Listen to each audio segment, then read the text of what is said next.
নমস্কার বন্ধুরা, আপনারা সবাই কেমন আছেন? আশা করছি সকলে ভালো আছেন। আজকের গল্পটি এমন একটি পরিবারের কথা যেখানে একজন বৃদ্ধা মায়ের নীরব কান্না কেউ শোনেনি, শুনেছিল শুধু তার ছোট্ট নাতি। গল্পটি শেষ পর্যন্ত পড়ুন, কারণ শেষের দিকে এমন এক মুহূর্ত আছে যা আপনার বুকের ভেতরটা নাড়িয়ে দেবে। সাবিত্রী দেবী প্রতিদিন সকালে উঠেই তার বৌমাকে ডাক দেন। বৌমা, কখন থেকে উঠে বসে আছি, একটু এক কাপ চা দিয়ে যাও, সঙ্গে একটু বিস্কুট আর নোনতা মুড়ি থাকলে ভালো হতো। রিনা রান্নাঘর থেকে ঝাঁঝানো গলায় জবাব দেয়, মা, সকাল হতে না হতেই চায়ের সঙ্গে নোনতার বায়না শুরু হয়ে যায়। আরে, কাল যে নোনতা এনেছিলাম সেটা তো আমার বান্ধবীদের জন্য, আপনার জন্য নয়। এখন চা দিয়েই কাজ চালান, জলখাবার হলে দেব। তারপর একটু গলা নামিয়ে বলে, আর আপনি জানলেনই বা কিভাবে যে আমি নোনতা এনেছি? আপনি তো দেখতেই পান না। সাবিত্রী দেবী মৃদুস্বরে বললেন, বৌমা, সোনু কাল আমাকে বলেছিল যে সে নোনতা খেয়েছে, খেতে নাকি খুব ভালো লেগেছে। তখন আমারও মুখে জল এসে গেছে। তুমি তো আর নিজে থেকে দাওনি, তাই চেয়ে নিলাম। রিনা বিরক্তিতে বড় বড় পা ফেলে রান্নাঘরে ঢুকে যায়। মনে মনে ভাবে, এই সোনুকে আজ দুটো চাপড় দিতে হবে, নয়তো ওর বুদ্ধি ঠিকানায় আসবে না। রাগে হাঁড়ি কড়াই নামাতে নামাতে বিড়বিড় করতে থাকে সে। থালা বাসনের শব্দ শুনে সাবিত্রী দেবী বুঝে নেন বৌমার মুখ ফুলে গেছে। চোখ না থাকলেও কানই তার দুটো চোখ। তিনি চুপ করে চায়ের কাপ হাতে বসে থাকেন। সকালের কাজকর্ম সেরে ছেলেকে স্কুলে পাঠানোর পর দুপুর 12টা বাজতে চলল। সাবিত্রী দেবী শুধু এক কাপ চা খেয়েই বসে আছেন, পেটে আর কিচ্ছুটি পড়েনি। শেষে নিজেই ডাক দিলেন, বৌমা, আমি তো রান্নাঘরে যেতে পারি না, তোমার খারাপ লাগবে, কিন্তু একটু খেতে দাও মা, এখন আর ক্ষুধা সহ্য হচ্ছে না, পেটে ব্যথা করছে। রিনা হন্তদন্ত হয়ে এসে বলে, একটু দেরি হলেই বাচ্চাদের মতো চেঁচামেচি শুরু করে দেন। সব কিছু ঠিক সময় চাই আপনার। কখনো ভেবেছেন আমার কথা? সকাল থেকে উঠে ঘর সামলাই, বাচ্চাদের স্কুলে পাঠাই, টিফিন বানাই, তবুও এক কাপ চা শান্তিতে খেতে পারি না। আর এখানে একজন মহারানী বসে বসে শুধু ফরমাস করে যাচ্ছেন, এটা দাও, ওটা দাও, জল দাও। একটু থেমে আবার বলে, সকাল 5টা থেকে এক পায়ে দৌড়াচ্ছি, সেটা আপনি দেখবেন কিভাবে? তবে এটুকু তো বুদ্ধি থাকা উচিত যে বৌমাও হয়তো এখনো কিছু খায়নি। রিনা থালায় দুটো মোটা রুটি আর সামান্য শুকনো তরকারি নিয়ে সাবিত্রী দেবীর ঘরে রেখে বলে, এই নিন খাবার, খেয়ে মুখে তালা দিয়ে রাখুন। এরপরে টু শব্দ করলেও আমার চেয়ে খারাপ কিন্তু কেউ হবে না। সাবিত্রী দেবী হাতড়ে হাতড়ে থালা খুঁজে পান। রুটি ছুঁয়ে বুঝলেন কত মোটা। দাঁত নেই তার, মাড়ি দিয়ে চিবিয়ে খেতে গেলে ব্যথা করবে। একটা টুকরো মুখে দিতেই গলা দিয়ে আর নামল না, মাড়িতে টনটন করে উঠল। বৌমা, একটু ডালিয়া বানিয়ে দাও, এই মোটা রুটি আমার পক্ষে চিবানো সম্ভব হচ্ছে না যে। মা, আমি বলেছিলাম না আওয়াজ করবেন না, যেমন আছে তেমনই খেয়ে নিন। এটা কি হোটেল নাকি যে মন চাইলেই অর্ডার দেবেন? আমি কি শুধু আপনার দাসী? রিনার আগে বিড়বিড় করতে করতে টেলিভিশন চালু করে নিজে আঙ্গুর খেতে বসে যায়। সাবিত্রী দেবী আবার আস্তে আস্তে বললেন, বৌমা, অন্তত একটু দুধ দাও, রুটিটা ভিজিয়ে খাবো। রিনা শুনেও না শোনার ভান করে। এবার তার ছেলে রান্নাঘরে গিয়ে ফ্রিজ থেকে এক বাটি দুধ বের করে মায়ের কাছে নিয়ে যেতে উদ্যত হয়। রিনা দৌড়ে এসে তার হাত চেপে ধরে বলে, এ কি করছো? মাথা ঠিক আছে? কে বলেছে মাকে এই খাঁটি দুধ দিতে? এটা মহিষের দুধ, এত খাঁটি দুধ খেলে ওর পেট খারাপ হয়ে যাবে। আর সকালে তো চায়ে দুধ দেওয়াই আছে, বয়স্ক মানুষের এত দুধ সহ্য হয় না, ডাক্তারও কিন্তু বলেছে। দুধের বাটি দীপের হাত থেকে নিয়ে রিনা রান্নাঘরে যায়। অর্ধেক দুধ অন্য বাটিতে ঢেলে তাতে এক কাপ জল মিশিয়ে নিয়ে আসে। এই নিন মা, এটা আপনি খেতে পারবেন। খাঁটি দুধ খেলে পেট খারাপ হয়ে যেত, সারা দিন নাকানি চুবানি খেতাম আমরা, আর পয়সা তো লাগতোই আলাদা করে। রিনার এই সাহস দেখুন, স্বামীর সামনেই শাশুড়িকে এইভাবে কথা শোনাচ্ছে।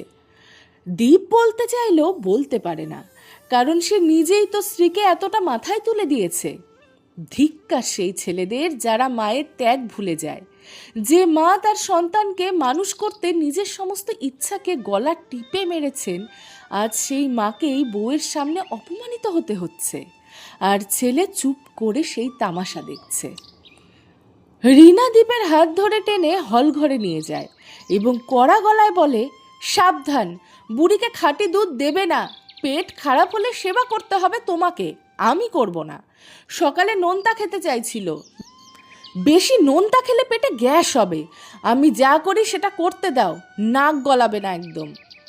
একটু পরে রীনা শাশুড়ির ঘরে ঢুকে রুটি কেড়ে নিয়ে বলে, এই রুটি আপনি খাবেন না, দাঁত নেই আপনার, এই বাসি রুটি দুধে চিবিয়ে খান, নরম হয়ে যাবে, খেতে সুবিধা হবে।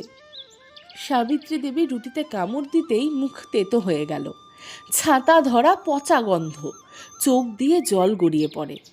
মনে পড়ে যায় সেই পুরনো দিনের কথা, যখন রাঘববাবু ছিলেন। তিনি কখনো কোনো কিছুর অভাব রাখতেন না, কেউ কখনো একটু কটু কথা বলারও সাহস পেত না। সাবিত্রী দেবীর স্মৃতি ধীরে ধীরে পেছনে ছুটে যায়। সেই দিনটার কথা মনে পড়ে যখন রাঘববাবু প্রথমবার পাত্রী দেখতে এসেছিলেন তাদের গ্রামের বাড়িতে, বর্ধমান জেলার একটি ছোট্ট গ্রামে। সাবিত্রী দেবীকে দেখেই পছন্দ করে হ্যাঁ বলে দিয়েছিলেন। বাড়ির সবাই বলেছিল, কপাল তোর সাবিত্রী, এক দেখাতেই ছেলে রাজি হয়ে গেল। বিয়ের দিন বরযাত্রী এসেছে, আনন্দে বাচ্চারা পটাকা ফাটাচ্ছে। হঠাৎ একটি পটাকার আগুনের ফুলকি এসে পড়ল সাবিত্রী দেবীর দুটি চোখে। ডাক্তারের কাছে নিয়ে যাওয়া হলে তিনি বললেন, চোখ আর ঠিক হবে না। বাড়ির লোকেরা বিলাপ করতে লাগলো, বিয়ের দিনই চোখ নষ্ট করে বসে রইলি, কি অলক্ষী মেয়ে। বরযাত্রী দরজা থেকেই ফিরে গেল। রাঘববাবুর বাবা মা রাজি হলেন না। বাবার চোখের জল ফেলতে ফেলতে পাগড়ি খুলে তাদের পায়ে রাখলেন, তবুও কোনো কাজ হলো না। কিন্তু রাঘববাবু এক কথার মানুষ ছিলেন। পরিবারের বিরুদ্ধে গিয়ে তিনি একাই মন্দিরে গেলেন এবং সাবিত্রী দেবীকেই বিয়ে করলেন। বিয়ের পর রাঘববাবু সাবিত্রী দেবীর দুটি চোখ হয়ে গেলেন। প্রতিটি কাজ করতে হাতে ধরে শিখিয়ে দিলেন, আন্দাজে কিভাবে করতে হয় সেটাও বুঝিয়ে দিলেন। সাবিত্রী দেবী তাকে পেয়ে এক অদৃশ্য আলোয় ভরে উঠলেন। তিনি তাকে ঘুরতে নিয়ে যেতেন, বন্ধুদের সাথে পরিচয় করিয়ে দিতে একটুও লজ্জা পেতেন না, বলতেন, এ আমার স্ত্রী। একবার রাঘববাবুর এক বন্ধুর বাড়িতে পার্টিতে গেলেন দুজনে। বন্ধুরা উপহাস করে বলল, আরে রাঘব, তোর কি টাকার অভাব ছিল, একটা অন্ধ মেয়ে বিয়ে করে আনলি কেন? রাঘববাবু সেই কথা সহ্য করতে পারলেন না। সেদিনই বন্ধুকে একটা থাপ্পড় দিয়ে বললেন, কারো স্ত্রীকে নিয়ে ঠাট্টা করতে লজ্জা করে না? সেই থেকে তাদের সঙ্গে চিরতরে সম্পর্ক শেষ করে দিলেন। সাবিত্রী দেবীকে কখনো বুঝতে দেননি যে তিনি অন্ধ। ভরপুর ভালোবাসায় দিন কেটে যেতে লাগলো। একসময় তাদের কোলে এলো এক ছোট্ট ফুল, তাদের ছেলে দীপ। দুজনে মিলে আদর করে বড় করলেন, ভালো স্কুলে পড়ালেন। দীপ 18 পেরিয়ে গেল, জীবন সুন্দরভাবেই চলছিল। কিন্তু বলে না, নিজের কপালকে নিজেরই নজর লেগে যায়। এক রাতে রাত 2টোর সময় রাঘববাবুর হার্ট অ্যাটাক হলো। সাবিত্রী দেবী ঘুমিয়েছিলেন, তিনি টেরই পেলেন না।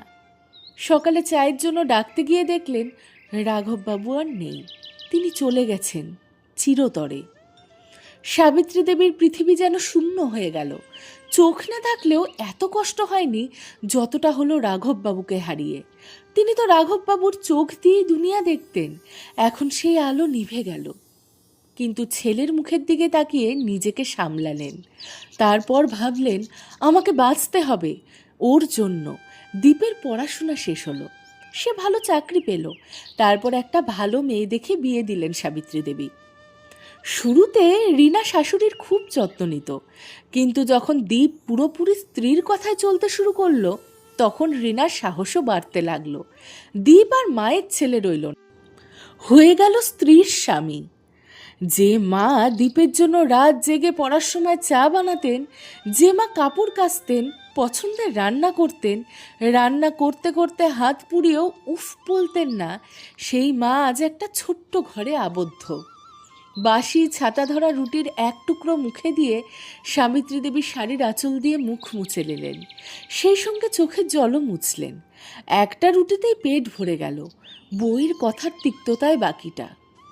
কখন যে চোখ লেগে গেল টেরই পেলেন না। মাঝরাতে হঠাৎ বমি আর পেটের তীব্র যন্ত্রণায় জেগে উঠলেন সাবিত্রী দেবী। হাতের কাঁপুনি নিয়েই ছেলের ঘরের দরজায় টোকা দিলেন। দীপ বিরক্ত হয়ে বলল, কি মা, সারাদিন খেটে মেটে একটু ঘুমোতে এসেছি, সেটাও হবে না? আর কি এমন বিপদ পড়ল যে ভোর হওয়া পর্যন্ত অপেক্ষা করা গেল না? বাবা, পেট খারাপ হয়ে গেছে, বমি হচ্ছে, একটু ওষুধ দাও, নয়তো ডাক্তারের কাছে নিয়ে চলো, অনেক কষ্ট হচ্ছে। সাবিত্রী দেবী কাঁদতে কাঁদতে বললেন, হাত পা কাঁপছে তার। রিনা শুনেই তিক্ত গলায় বলল, হ্যাঁ, খাঁটি দুধ খাওয়াই, পেট তো খারাপ হবেই, আর এখন আমার কাছে কোনো আশা করো না। দীপ বলল, মা, একটু লেবু জোয়ান জলে মিশিয়ে খাও, ঠিক হয়ে যাবে। যাও রিনা, মাকে একটু লেবু জোয়ানের জল নিয়ে এসে দাও। রিনা টস থেকে মশ না হয়ে চাদর মাথায় দিয়ে শুয়ে পড়ল। দীপ রান্নাঘরে গিয়ে জোয়ান খুঁজতে লাগলো। কোথায় রাখা আছে সে বুঝতেই পারল না। রিনাকে বলতে লাগলো, রিনা কোনো সাড়া দিল না। ইতিমধ্যে সাবিত্রী দেবী নিজেই হাতড়াতে হাতড়াতে রান্নাঘরে ঢুকলেন। মশলার কৌটা খুলে জিভে ঠেকিয়ে বোঝার চেষ্টা করলেন কোনটা জোয়ান, কিন্তু মুখে দিতেই জিভ জ্বলে উঠল। জোয়ান নয়, লাল লঙ্কার গুঁড়ো। ক্লান্ত হয়ে ফিরে আসতে গিয়ে তার হাতের ধাক্কায় কাচের একটি জার পড়ে ভেঙে গেল। ভাঙা কাজ গেঁথে গেল পায়ে, পা থেকে রক্ত ঝরতে লাগলো। একদিকে পেটের তীব্র যন্ত্রণা, অন্যদিকে পায়ের ব্যথা, আর ছেলে বউ নিশ্চিন্তে ঘুমাচ্ছে। যে মা তার ছেলের একটু কান্নায় সারা রাত কাটাতেন, আজ সেই মাই ব্যথায় কাতরাচ্ছেন, আর ছেলে ঘুমোচ্ছে। ঠাকুমার চিৎকারে পাশের ঘর থেকে ঘুম ভাঙল 12 বছরের সোনুর। বেরিয়ে এসে বলল, কি হয়েছে ঠাকুমা, কাঁদছো কেন? সাবিত্রী দেবী বললেন, সোনু, পেটে খুব ব্যথা, কেউ ওষুধ দিচ্ছে না রে। সোনু সরাসরি মায়ের ঘরে গিয়ে বলল, মা, ঠাকুমা ব্যথায় কাঁদছে, আর তোমরা ঘুমাচ্ছ। আমি সব দেখেছি, তুমি ঠাকুমার সঙ্গে কিভাবে ব্যবহার করো। 1 সপ্তাহ আগে আমার জন্মদিনে আত্মীয়রা এলে ঠাকুমাকে কেক মিষ্টি গাজরের হালুয়া দিয়েছিলে, আর সবাই চলে যেতেই ওগুলো কেড়ে নিয়ে শুকনো রুটি ধরিয়ে দিয়েছিলে। আমার জন্মদিনে কেক খাওয়ার অধিকারটুকুও কি ঠাকুমার নেই? সবসময় বাসি খাবার দাও, তাই তো পেট খারাপ হয়েছে।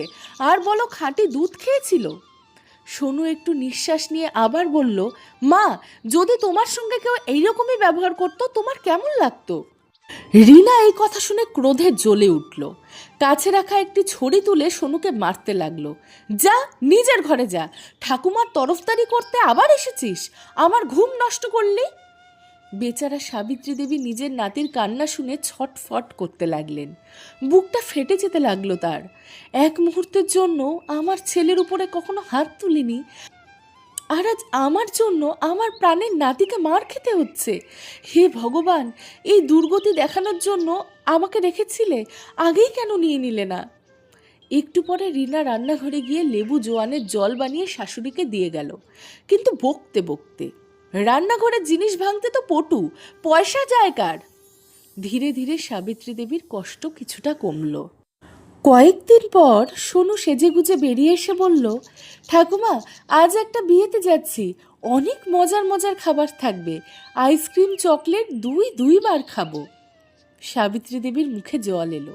তিনি বৌমাকে ডাকলেন, বৌমা, তোমরা বিয়ে বাড়ি যাচ্ছ, আমার জন্য কিছু খাবার বানিয়ে রেখে যাও, অভুক্ত থাকতে পারি না মা।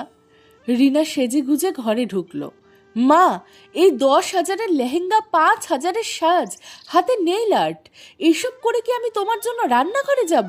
ঘাম হলে পুরো সাজ নষ্ট হয়ে যাবে। সকালে ঠান্ডা আলু ভাজি আর পাউরুটি আছে, ওটাই খেয়ে নাও। বৌমা, বাসি খাবার খেলে আবার পেট খারাপ হবে, একটু খিচুড়ি বা ডালিয়া করে দাও অন্তত। রিনা ঘরে ঢুকে চলে গেল। দীপ বলল, রিনা, একটু কুকারে একটি সিটিতেই ডালিয়া হয়ে যাবে, বানিয়ে দিয়ে যাও না। রিনা বলল, না, বিয়েতে যাওয়ার আগে মেকআপ নষ্ট করব না, শখ থাকলে তুমি বানিয়ে দাও। দীপ আর রিনার মধ্যে বাদানুবাদ শুরু হলো। শেষমেশ দীপ মায়ের কাছে এসে বলল, মা, রিনা এখন রান্না করতে পারবে না। কাছেই দুর্গা মন্দিরে ভোগের প্রসাদ বিতরণ হচ্ছে আজ, হালুয়া পুরি খিচুড়ি পাবে, একটা টিফিন নিয়ে যেও, প্রসাদ নিয়ে এসে খাও।